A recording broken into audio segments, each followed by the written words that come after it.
Hey guys, welcome back. So we're going to be deriving all of the work, energy, and power formulas that you will encounter in AP Physics 1. So let's start off with work.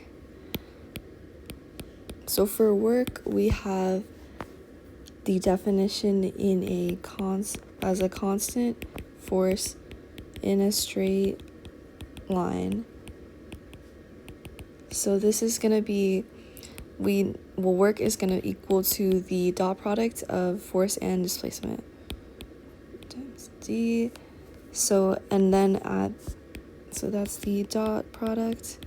And for a constant angle for a constant force at angle theta, we'll write this as work is equal to FD cosine theta.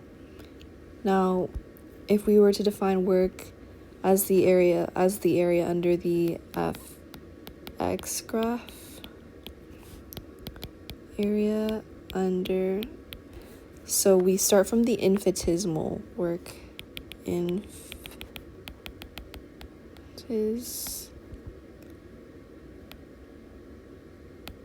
infinitesimal. So that's dw is equal to f of x, d of x. Now you integrate over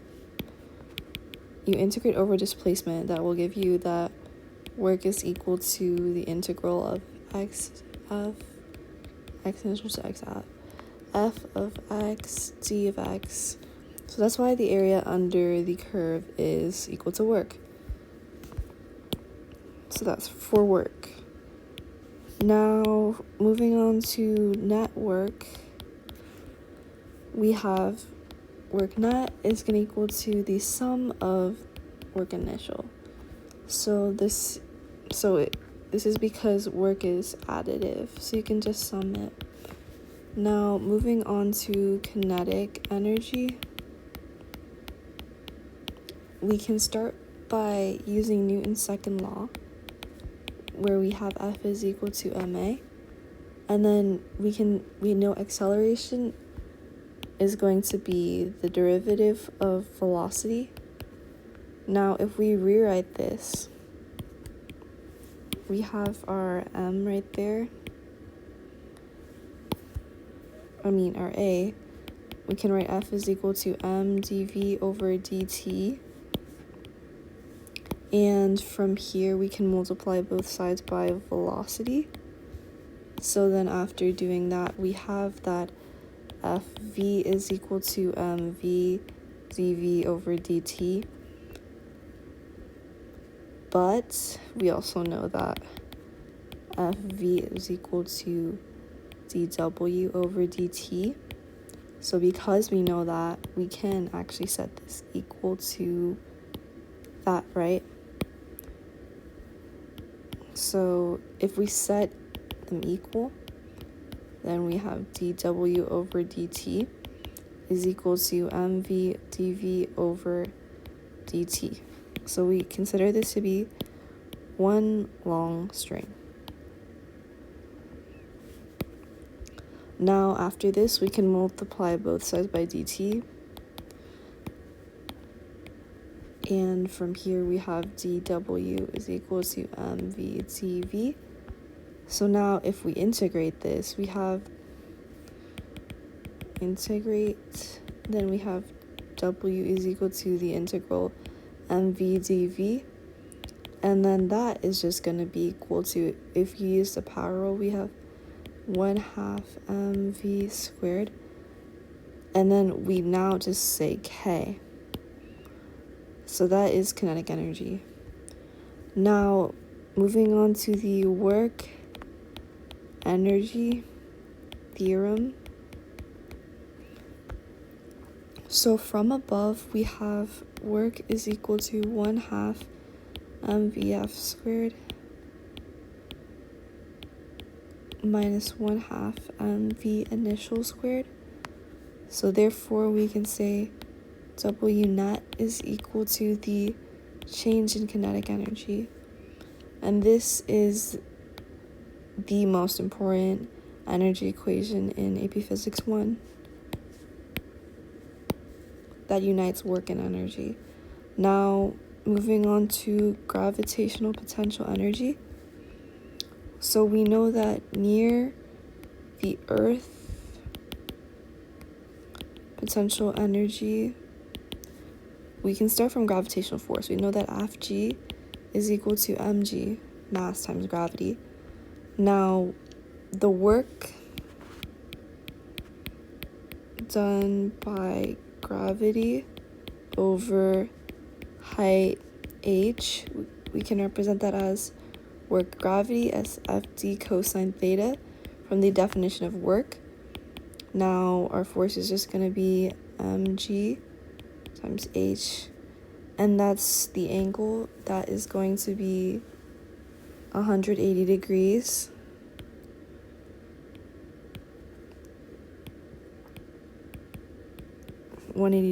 That's cosine of 180, and that's equal to -1. So that's going to be mgh times -1, and that's because gravity points downwards. And your height is going to be just vertical as well. So then we know that by definition, the change in potential energy is equal to negative work conservative. So because of this, we can say that delta UG is equal to mgh. And this is because we can choose 0 as our reference point. Now, for moving on to springs, we just have empirically Hooke's law. F of S is equal to Fs, spring force, is equal to negative kx.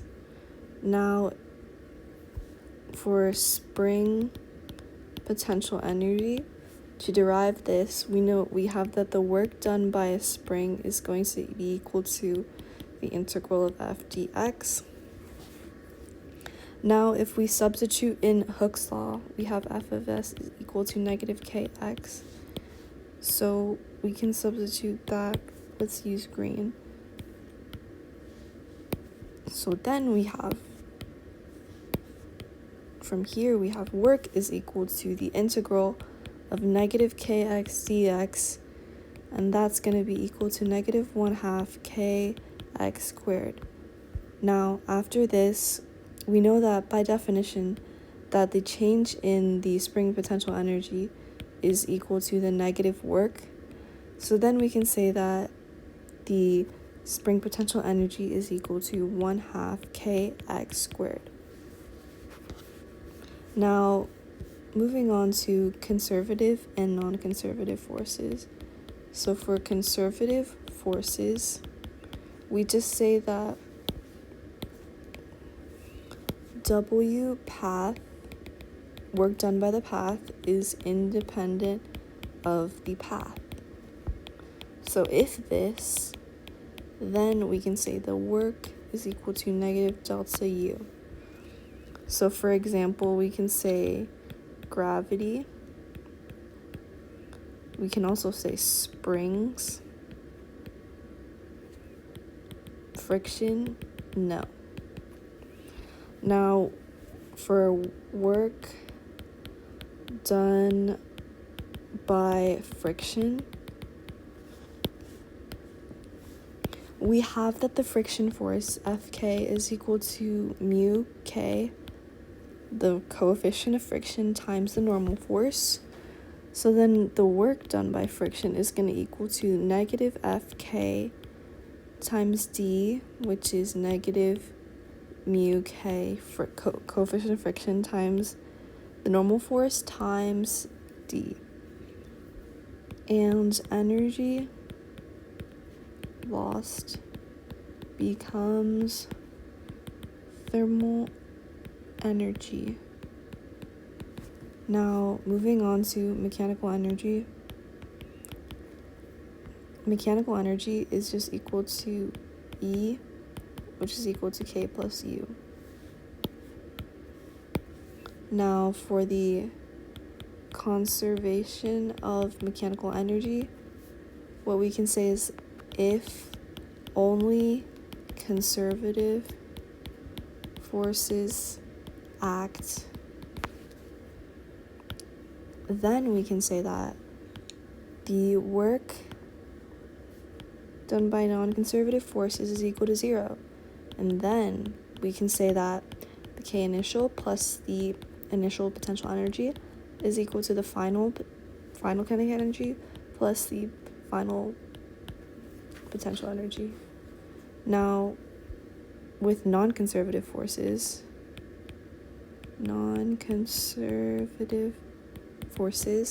what we can say is from work energy, we can say that work non-conservative is equal to delta K plus delta U.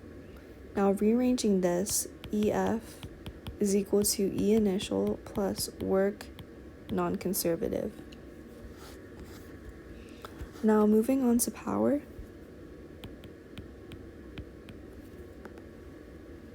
We can start from average power. So we have P average is equal to the work over time. Now we can move on to instantaneous power. So that's going to be power is equal to d derivative W over derivative T.